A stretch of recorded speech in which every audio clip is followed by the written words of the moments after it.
La leucémie myéloïde chronique fait partie des cancers du sang. C'est une maladie rare qui peut toucher à tout âge. Pour en discuter, j'accueille la docteure Célia Salanouba.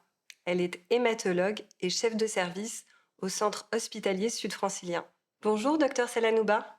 Bonjour. Pouvez-vous nous expliquer ce que sont les leucémies myéloïdes chroniques? Alors, les leucémies myéloïdes chroniques font partie des syndromes dits myéloprolifératifs, c'est-à-dire que la moelle produit des globules en excès, et ces globules sont en l'occurrence des globules blancs. Donc, on va voir apparaître une augmentation progressive des globules blancs dans la moelle et dans le sang.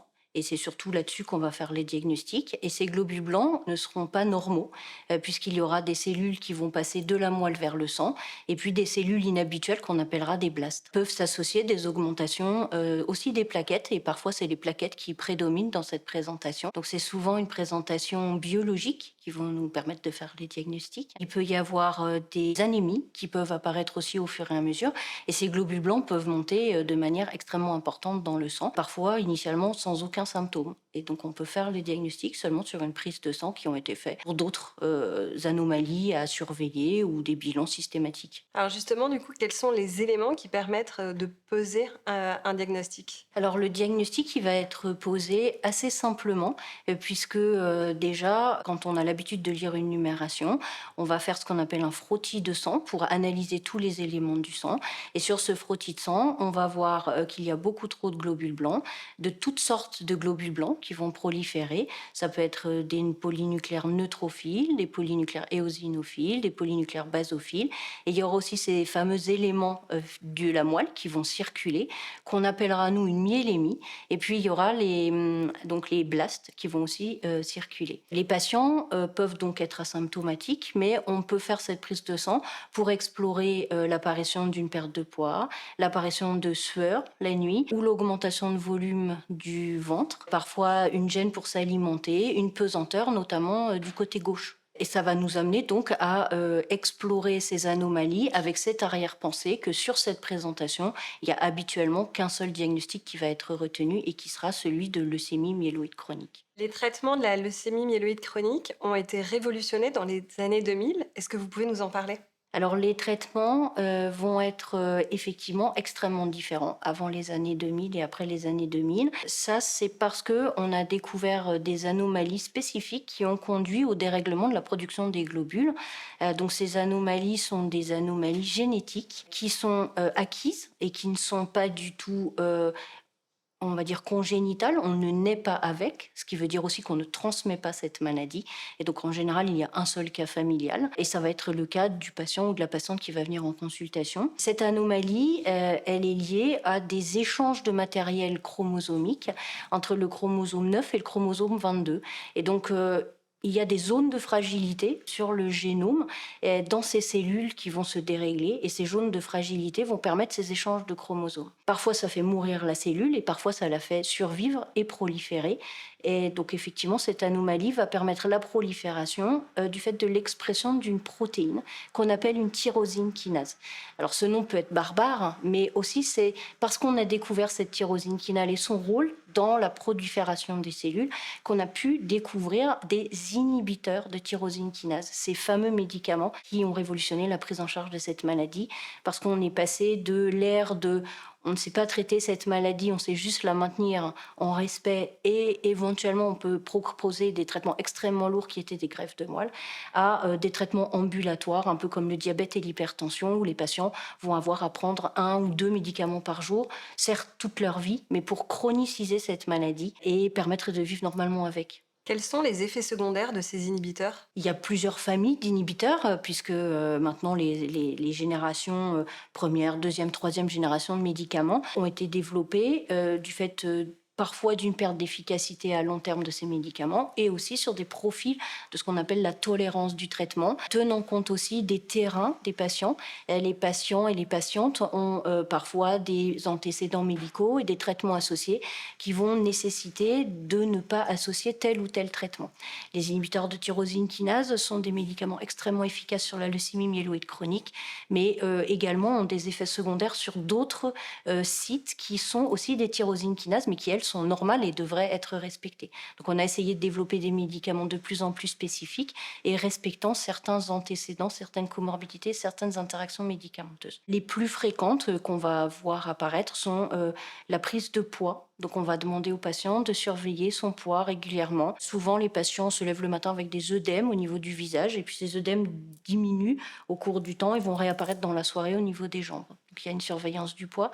Il peut y avoir des essoufflements. Donc ça aussi c'est très important, notamment au début de la maladie. Ces essoufflements peuvent être liés à de l'eau qui va apparaître aussi au niveau des poumons, par exemple. Et donc, les patients doivent appeler leur médecin s'ils sont essoufflés, ce qu'on appelle, nous, la dyspnée. Ces médicaments ont aussi des toxicités cardiologiques. Et donc, on va devoir surveiller les problèmes cardiologiques et faire même des bilans régulièrement des vaisseaux et du cœur pour s'assurer que tous les prérequis sont ouverts pour pouvoir continuer le traitement ou alors traiter les éventuelles pathologies cardiovasculaires associées. Comment prendre en charge les différents effets secondaires de ces traitements? Donc, on va informer bien les patients des effets secondaires principaux pour qu'ils soient eux-mêmes très vigilants et qu'ils puissent les surveiller à la maison et prévenir. On va les voir aussi extrêmement régulièrement, soit en hôpital de jour, soit en consultation. Je pense que la première consultation, il est bien de la refaire à 1 mois pour qu'on puisse surveiller que tout va bien, que tout a bien été compris, sachant qu'il peut y avoir l'infirmière ou le pharmacien qui peut revenir aussi sur la bonne prise des médicaments, la bonne compliance au traitement et la gestion des effets secondaires immédiats. Il va y avoir des prises de sang extrêmement régulièrement aussi, parce qu'il peut y avoir des toxicités, et notamment s'assurer que les globules blancs vont bien descendre. Par exemple, le bilan du foie aussi va rester bien stable. Donc ce bilan sanguin va être faxé dans les hôpitaux ou envoyé par mail pour pouvoir surveiller de manière rapprochée. Et tous les 3 mois, il y aura une analyse à la fois de la tolérance et de l'efficacité en regardant effectivement le niveau de la maladie, notamment sur le dérèglement des gènes.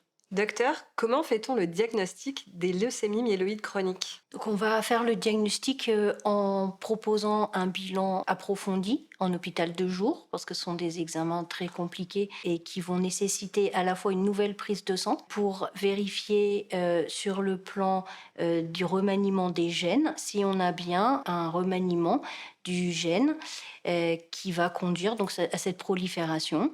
Et on va aussi devoir faire un examen de la moelle en prélevant au niveau de l'os du sternum sous anesthésie locale et aussi avec de multiples méthodes pour rendre cet examen acceptable et non douloureux, comme l'hypnose, les casques de réalité virtuelle. On va faire cet examen pour calculer le pourcentage de cellules anormales qu'il y a dans la moelle. On avait dit qu'il y avait des cellules, des blastes qu'il y avait dans le sang. On doit aussi aller les compter au niveau de la moelle.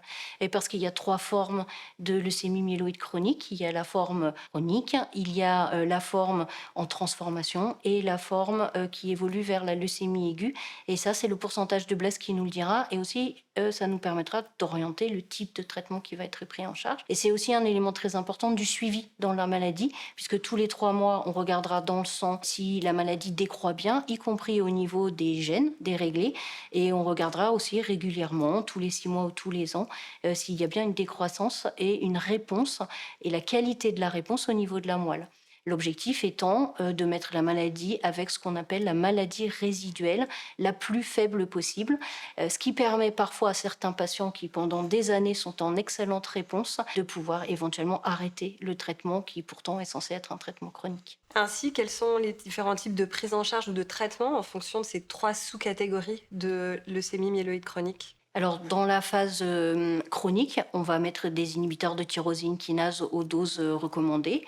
Dans les phases accélérées, on va mettre des inhibiteurs de tyrosine kinase à des doses plus importantes ou éventuellement choisir un inhibiteur de tyrosine kinase adapté à ces formes accélérées.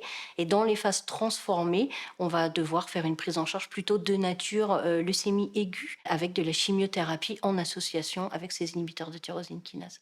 Docteur Salanouba, vous avez fait le choix de l'hématologie. Pourquoi? L'hématologie, c'est un choix que j'ai fait assez précocement dans mes études. Travaillant à l'hôpital Saint-Louis, qui était un grand centre d'hématologie, j'ai eu la chance de rencontrer des gens extrêmement brillants, les pères fondateurs en fait de l'hématologie.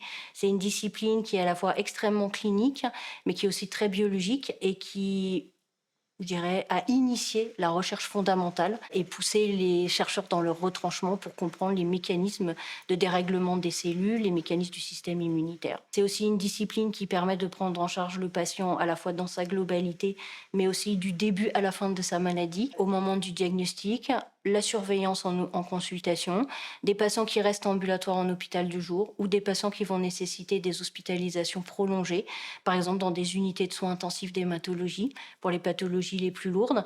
Et puis ensuite, certains patients qui vont guérir et qu'on va avoir la chance de suivre en consultation post-cancer et des patients qui ne vont pas guérir du fait de la non-réponse au traitement et qu'on va pouvoir accompagner sur le chemin du soin palliatif et de la fin de vie.